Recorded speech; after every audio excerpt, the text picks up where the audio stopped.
The last few years has seen concern that the global economic system is built like a house of cards, each layer financed on a system of easy credit and low-interest loans.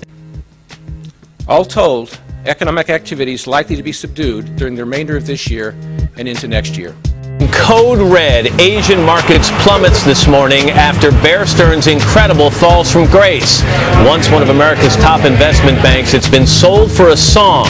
We are on the precipice of a major economic financial collapse. I mean, what we've just experienced, I mean, that's just the opening act. I mean, the real collapse is coming.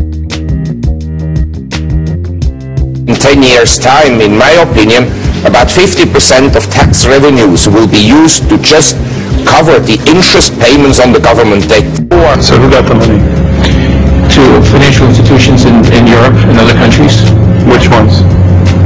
I don't know. I don't know. I don't know.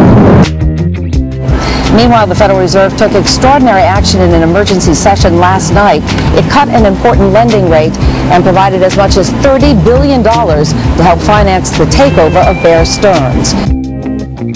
The Federal Reserve will continue to use the tools at its disposal to improve market functioning and liquidity. The stimulus package will lead to the next one and to more money printing.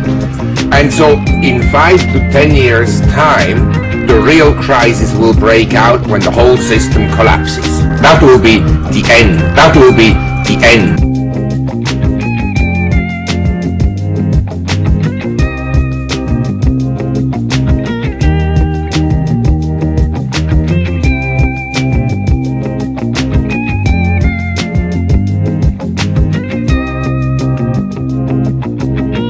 We got into trouble because we had a financial bubble, and it's caused by the Federal Reserve. You don't look at monetary policy.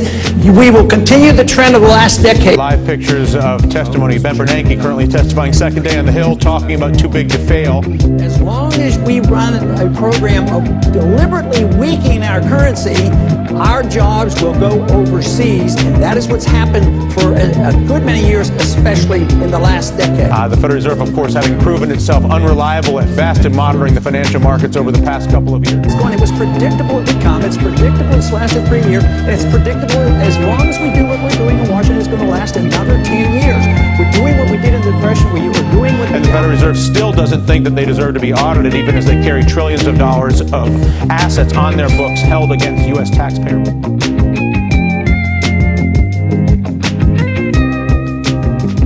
Some people say that we ought to audit the Federal Reserve. Here's what I do know. There's no hidden secrets going on in the Federal Reserve to my knowledge.